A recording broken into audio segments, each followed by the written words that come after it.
Ladies and gentlemen, boys and girls, worshippers of all ages, welcome to YouTube. My name is SeaRaptor, and today we're continuing our quarterly review series that we started in early 2020, having a look at kind of just the state of the game of World of Warships. I'll get to the population slides in a bit. If you want to skip over all the rehash, you can check that in the chapter bookmarks down below. But what I've gotten in the habit of doing, because if you're like me, sometimes you have a hard time remembering what's kind of gone on in the last few months in terms of patches. There's probably something you missed or forgot. I like to talk about all of the things that have gone on in this quarter in terms of the highlights of the patch notes. So I'll sit down, I'll look at the patch notes, I'll extract the stuff that I think is important. We'll put it into little slides and we'll talk about it. So let's start with that. Let's go back to 10.3 in mid-April and talk about what went on. Of course, was the final release of the full Tier 10 Italian, the full Italian battleship branch. Cristoforo Colombo entering the game here in mid-April. I still don't own one of these. I've never actually played this ship. I got to work on that sometime. 10.3 also marked the early release of the German destroyer split. This was our, they come in with the goofy tokens and everything, and you can buy these ships into early access and so on. Only the 7, 8, and 9. The Tier 10 Elbing held off for later. We had the Dockyard event for Tier 9 Premium German Destroyer ZF6.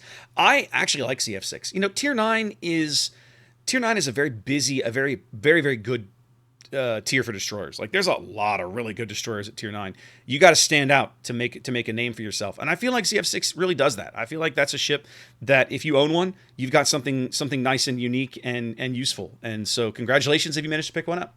The new daily reward system finally going like global. They've been kind of testing this off and on for a while. They had been doing like daily missions or something, and that still is kind of a thing, but not quite as like the way it was. Anyway, basically now what it is when you log in, every day you're prompted with a little window and you get to click and you get some kind of freebie. You get cash or 300 free XP or whatever. And if you do it the whole month, you get down to the end of the month, you can get like some really nice stuff. You can get like a resource crate and a super container and a day of premium and some other things. So yeah, there's some nice things in there. Just kind of an incentive to push that login button every day. Two new ships came to the armory back in mid-April. We had Tier 10 Premium German Carrier Max Immelmann and Tier 10 Premium Commonwealth Destroyer Vampire Deuce. Now, of these two, I vastly prefer Vampire Deuce. I've been to this ship. She's at Darling Harbour, Sydney at the Australian National Maritime Museum. Absolutely, if you live in Australia, you've never been, shame on you. You should go. If you haven't been to Australia, well, you might be forgiven for the moment simply because you can't get into Australia. Even if you're a citizen, you pretty much can't get into Australia. But someday that won't be the case, and you should definitely go check out the Australian National Maritime Museum. It is a fabulous facility. Vampire Deuce is lovingly preserved there. Go check her out. One of the world's great museum ships, and she is now available in World of Warships. I really enjoy her. She's quite good. This was something that I think got a little overlooked in second quarter. We had this, they kind of went through and did some quality of life changes to the ship hulls you see listed there. I had forgotten about this until probably just like last week when I sat down to regrind the American Heavy Cruiser line. And had to sell back all my cruisers. And then as I was playing it up again, I got to Omaha and I was like, wait, something's different. It was the old sea hull. The old Omaha sea hull is gone. They've kind of condensed the B and the sea hulls together and got this an amalgam. And okay, it's a little nicer, a little easier grind now. I don't think the XP total has changed, but it feels more comfortable because you're spending less time in that punishing stock hull, which was just brutal before. Yikes. Anyway, so a few ships there that got that. I know Ryujo used to have 3 different hulls, for example. She's down to 2. Now, this is me being a little cheeky here, guys. I say ruination of Z23. When the German destroyer split was announced, it was not made very clear which ships in the original line would be keeping access to their 150mm main battery. The only 2 ships that had it, of course, were the Tier 6, that was Ernst Gade, and the Tier 8, that would be Z23. I preferred the 150mm versions of both of those ships, and it wasn't made clear to players pretty much at all until the 10.3 public test realm went live that the 150mm option for Z23 was being removed from the game. Nowhere had that been announced, said. There was a concern maybe, but it wasn't actually explicitly stated until, surprise, they're gone. Now, they did throw Z23 a bit of a buff, a bit of a bone, let's say. They gave her an extra barrel. She used to only have 4 barrels of the 128s before. Now she has 5. So that's nice. But I still miss my 150s. So to me, this was Not good, but there you go. And then, of course, after taking 2 patches off in 10.1 and 10.2 with no balance tweaks at all, we see Wargaming starting to ease back into things here. A reload buff to the Tier 5 Italian battleship. This is the first of a couple of buffs you're going to see to the Tier 6 SAP shells. And then some fairly noteworthy nerfs to both Tier 10 Premium Thunder and Tier 10 Premium Stalingrad, which is both interesting in my opinion. We'll talk a little more about this in a minute because there's a way bigger balance list as we get into the 10.4 patch. So the 10.3 patch, fairly calm here. The big thing, the early release and the dockyard event probably. As we get into mid-May, the early access to the German destroyer line kind of continued. They added a new collection. The whole event shifts, and now you have a collection. You can earn a premium camo for the Tier 8 and so on and so forth. We had this Battle of the Beasts event, which was, I'm not going to lie, I didn't fully understand the point of it other than to give you more tokens for your pre-release stuff. But okay. From a streaming perspective, it was kind of neat because they basically gave streamers the opportunity to sign up for like different weeks. You could be like have exclusive access to the drop for the event. And that was nice, I guess. I mean, it probably boosted viewer numbers a little bit. It gave me incentive to stream a little extra ships that week. I think I did 3 warship streams that week instead of just the 1 to make sure that everybody could, hopefully have a chance to get the drop mission. It's kind of neat. The new auction system went live in 10.1. I'm pretty ambivalent about this. They haven't offered anything so far in the auction system that's really interested me, and overall, the whole thing feels just like a giant way to soak the economy, right? They're like, how can we suck tens of, hundreds of millions of credits out of the economy? I know, let's pit players against each other for loot that doesn't actually do much. Okay, awesome. Commander skill changes. The big one here, of course, the Deadeye removal. We're now this would have been 4 months after the implementation of the big commander skill rework back in January. Wargaming finally coming back to the drawing board and making some changes. Deadeye, of course, much decried for many months, finally being removed and replaced with brisk. It's brisk outside. That's right. Basically, the skill more or less like Swift and Silence in the Destroyer tree, right? When your battleship's undetected, you get more speed. Of dubious value, let's be honest. It's dubious value, to say the least. It's a skill that it's fairly inoffensive, but it's also fairly non-impactful. Like, I just can't imagine anybody really takes it. The buffs to the Survivability Expert in the Destroyer and Cruiser trees were kind of nice. The extra heavy AP shells in the Destroyer and Battleship tree, I mean, I don't think you're going to take this as a battleship. As a Destroyer, I think this was kind of a nod to the new German split. I think even on the German 128 armed destroyers, it's a skill worth considering. Would I absolutely take it? I don't know. Is it worth considering? Yeah, it's worth considering. The buff to Fearless Brawler is a personal favorite of mine. I already took this on some of my destroyers, like Clavier and Mogador, and I really like this skill, and they just made it a little better, which is lovely. And then you have the Enhanced Reaction skill. Now, I'm not a huge carrier player. This is the 4-point fighter talent that was largely kind of garbage before, and now apparently it's not garbage, because when I see people whose opinion about carrier that I trust, somebody like Askins, who basically is like, oh yeah, I really like this skill, okay, that tells me that it's probably not so bad. Basically, it makes it so that your fighters are a lot more useful than they are without it, so that's kind of handy. This was a big controversial change that even I don't like. I don't like this. The removal of flags for achievements just feels terrible, right? Like, even the nice thing about this system was that even in a loss, if you could fight hard enough to earn a Confederate or a High Caliber or a First Blood or something, you could get a few flags and a pat on the back and an attaboy for, well, you tried, here's some flags, GG. That's even gone now. And that just, it just feels terrible, right? We're just continuing to kind of de-incentivize the idea of stay and fight to the end, because there's no reward for it now, right? Once a game turns into a steamroll, you might as well just throw your ship away and get on to the next game, because there's literally nothing left to fight for other than a few scraps of XP that won't really be meaningful because you're on the losing team. So I don't like this system. I wish they'd replace it. I wish they'd go back to the old system. They won't. New rank season dropped in. Of course, the old rank system previous to this, Bronze League was tier 8 and 9, Silver was tier 9 and 10, Gold was tier 10. This season trying something different, Bronze being 6 and 7, Silver being 8 and 9, and Gold remaining tier 10. I prefer this system, if I'm honest. I'm really enjoying Silver League when I take the time to play it, which hasn't been very often lately, but I have enjoyed it. And so yeah, that's nice to see. They've recently announced the next system. Next season they're gonna change it up again. Bronze gonna be just straight up tier 6, Silver straight up tier 8, and Gold remains tier 10. So even more changes coming. A couple of Clan Brawl sessions, if that's your bag. I didn't play in either one of these, but they're out there if you enjoy that sort of thing. And then, of course, we had a whole bunch of ships go on the naughty list this patch. Some of these kind of make sense. Like, I can kind of understand Nelson, maybe Z39. I think putting Haida on this list is a massive mistake. Anytime you put a premium ship on the no sale list, I think that is, a museum ship on the no sale list, I think that is a massive, massive mistake. Dutch Cruiser Line came to game for super testing, so you started to see these kind of wander into games. Huge, massive list of balance tweaks this patch, guys. All kinds of stuff going on in here. I'm not going to hit this. I'm not going to go through every one, but I'm going to point out a couple.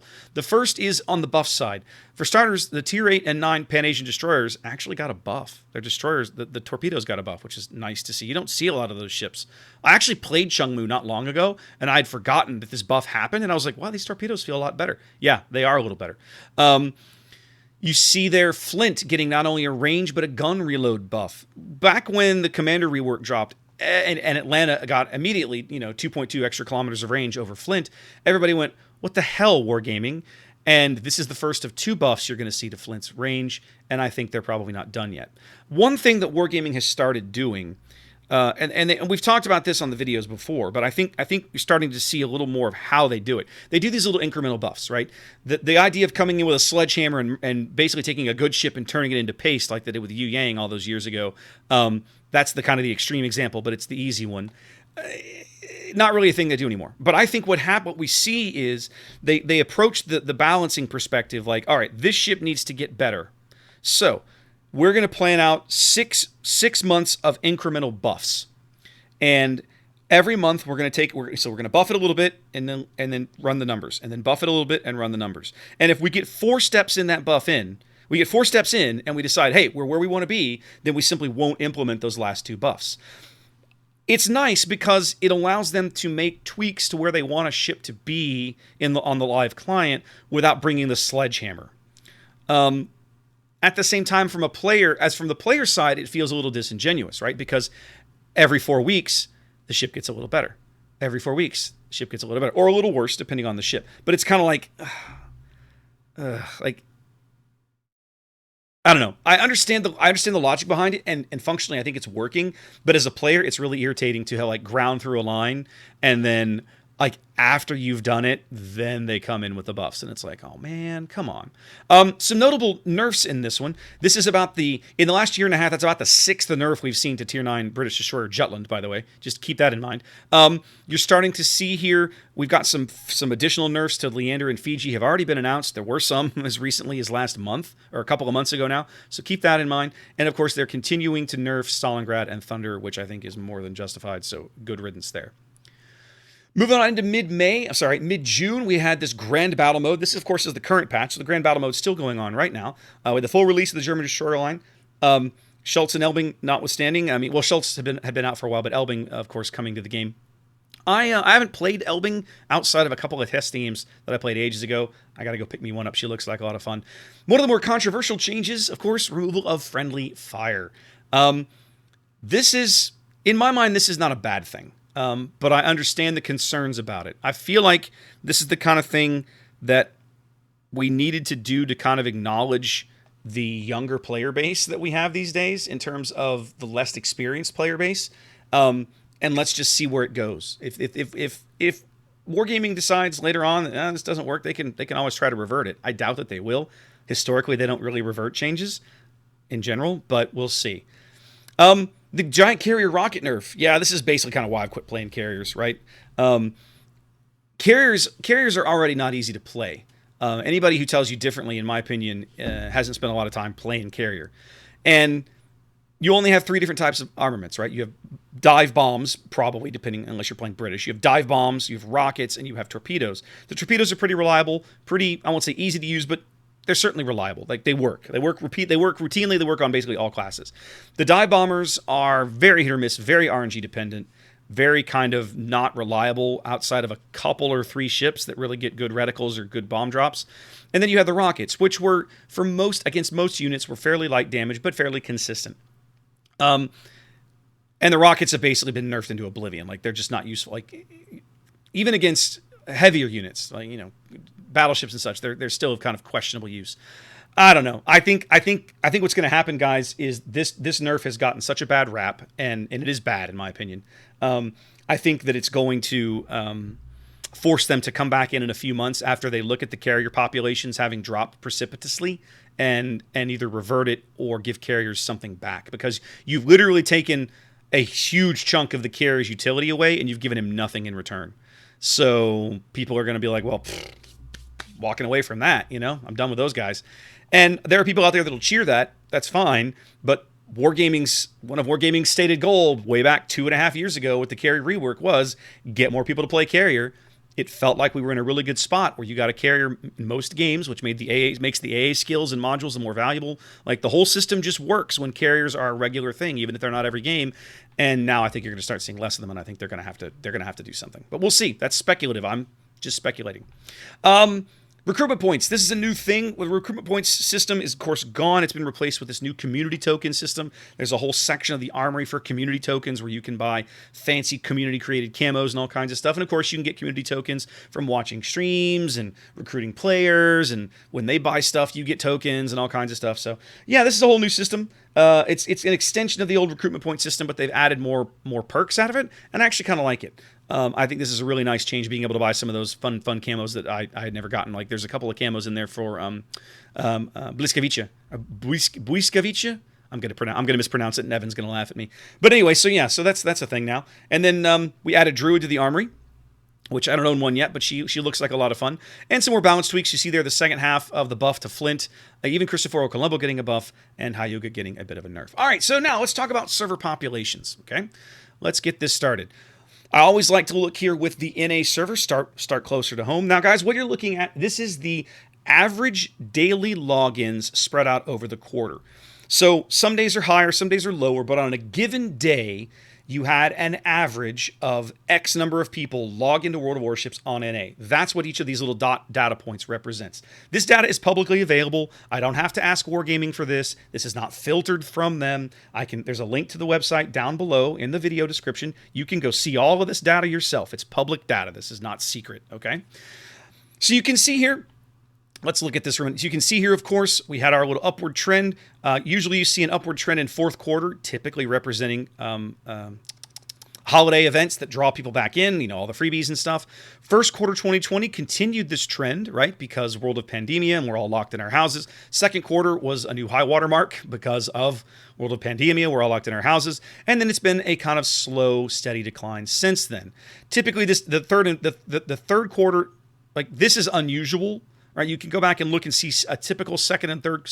Middle of the year numbers are usually lower because the weather's better. People are outside their houses, particularly on NA, on NEU, and RU. Like, you get out of your house, you do things. You travel, you have vacations, you get out and enjoy the sun. 2020, an oddball year. You're going to see this on all the graphs. You're going to see a big spike in 2020. And, of course, you've kind of got nowhere to go but kind of to regress after that. Now, it's noteworthy to me to point out that here we are in second quarter of 21, about 8,000 a day. 2019 was a bad year because 2019 was the middle of the carrier rework, and so this number is kind of artificially deflated, right? Like, it's just the way it is. And then you go back all to 2018 was kind of the last time, this was pre-carrier rework even, you see number as pretty comparable. So here we are, 3 years in, and from a second quarter perspective, not amazing growth. Positive trend line, that's what the dotted line is, that's your trend, so that's nice to see. But this is a little troublesome. A little worrisome, if I'm honest. We'll talk more about that as we go down the other servers. EU, same thing here. Had a big spike from World of Pandemia, and then here we are holding steady for a while. And now with second quarter 2021, vaccines arriving, weather turning better, fewer players logging in. Not really all that shocking. RU's been on a steady decline for quite a number of years. We've talked about it many times in this video series. This is continued. However, I do want to point out second quarter 2021, basically a new all-time low for the RU server. Right, this is the lowest they've ever been. So you can always see, like, the game started high in RU and then has hit some doldrums along the way. Usually the spikes represent holiday events that draw people back in for freebies. You can see here the RU spike in 2020 was milder than the other regions as well. They recovered a little bit towards the end of the year, early this year, and then here we are now at an all-time low again. To me, this is noteworthy simply because I've heard people talk about how they feel like the game is maybe balanced or caters towards the RU server. I don't feel that way at all. And when I look at these numbers, that's part of the reason I feel that way, right? in my opinion, Wargaming might disagree with me, but just looking at the raw numbers, in my opinion, there's probably not enough of a player base and enough money coming in from that server to justify balancing and deciding the game's course based on one server.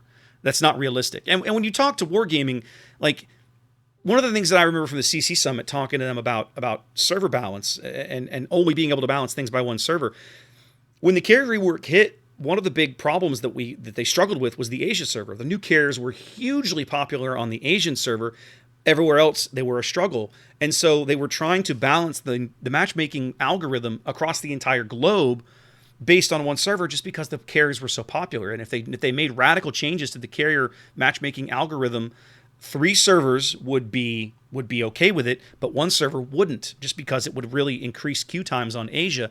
And so they struggled with that for a while, and that's why I don't believe I just know for a fact they don't make balanced decisions based on one server. That's just not how it works. Asia server, a good positive trend. Obviously, we're down from the highs of COVID land here in the middle, early half of 2020. But I was concerned at the end of last year. We had this huge drop off, but they've had 2 quarters of kind of holding steady or a little bit of modest growth here. This is nice to see, because you can go back in history and look, and for years the Asia server was kind of the long lost, long forgotten, didn't really work, right? Asia server, starting here in 2019, responded very positively to the carrier changes, took a big population bump in COVID, and seems to have kept a quite a nice, steady group of regular players. So kudos to them. Kudos to the Asia community team and the devs for doing good work there. This is all the 4 graphs you just saw in one graph, so you can just see everything in one place. It's nice to kind of see that it's very obvious that you see many of the servers move in tandem. It's unusual to see one server kind of have odd jumps that the other servers don't have. It does happen. For example, here, as we look in 2019, once again, you see every server, EU, RU, North America, all down with the carrier changes except Asia. Right? Asia's like, hey, we like this. This is nice. This is working for us. Overall, you can see nice, steady, positive trend lines for every server but RU, which is normal. We've been talking about that for a while now, the whole video series, really. This is, if you take the previous graph here and you add everything up and you merge all those lines into one, this is what it looks like. This is what it looks like. And again, you go back and look at 2020. We had these high point numbers from World of Pandemia, the best since launch, basically. And it was always going to regress kind of back down to where you would expect to see it. But we're still ahead of previous second quarters, if you'll notice, right? Second quarter 19 is here, 36,000. We're ahead of that. We're ahead of second quarter 18, ahead of second quarter 17. So if you were to build a trend line for the second quarter, which I did, but I'm not going to show you, I can show that later. It actually is positive. So it's nice. This is maybe a little noteworthy, and we'll talk a little bit more about this dip in a minute. Now, one of the things that players like to latch onto, this is a downward trend. But the reason for that, and we've talked about this before, is the RU server is such an outlier. You've got steady, consistent growth on 3 of the 4 servers. The RU server is the outlier. If you pull the RU server out, sorry, wrong way, you get a nice, pretty steady line there. Like, that looks quite lovely. So it looks like the health of the game looks good right now. But remember, some of what we're seeing is this kind of inflation from the first, the first, second, and third quarters of 2020. If this spike wasn't as high as it was, this line might not look as good. So one of the things I wanted to do was, all right, well, let's talk about near-term trends. Let's look at the last 6 months. Sorry, the last 6 quarters, last year and a half. What does Warships look like if you put everything on a 6-month trend? And this is the short-term trend graph. Now, when I built this graph for the first time, you see here it starts in first quarter 2020 and runs through second quarter 2021. Now, there's a couple things I want to talk about. Okay, first off, the spikes that we had in 2020. This might not be the right time to do this. I'll be honest. Okay, because the trend line is going to be negative for just about everything. We had such huge artificial spikes in first and second quarter 2020 that this trend line basically has to go down. Right? Like it can't. They could not sustain the levels they were seeing in the first and second quarter of 2020. It would have been nice, but it wasn't realistic, okay? Now, with that said, however, in my opinion, this is a little worrisome. And one of the other things I want to point out, and you kind of saw it, you kind of see it, it's most obvious on the EU and the RU graphs. It's a little less pronounced on the NA graph. there's a pretty steep drop off here. This is 2,000 players a day. This is 1,500 players a day. I feel like maybe, and I'm speculating, we're going to have to keep an eye on this trend over the next few months, over the next 6 months, 6 to 8 months, right? I feel like maybe it's possible that we're starting to see some player reaction to what I consider to be the over monetization of the game, in the sense of the monetization of a new premium every week or every other week, a new coal ship every month, a new research ship every month, etc., etc. Like, they're slamming out premium ships at a rate we've never seen. And I think maybe you're starting to see the player base react to that a little bit, in the sense of do not want, right? Do not want. Too much. I don't think anybody's complaining about the new ship lines. Everybody knew that, new ship lines, new tech trees was always going to be a thing. But it just feels like they're slamming out new premiums at a rate that no one can keep up with. And you can only soak the whales for so much money before even they start going, fellas, this is just silly, right? We're going to have to keep an eye on this, in my opinion.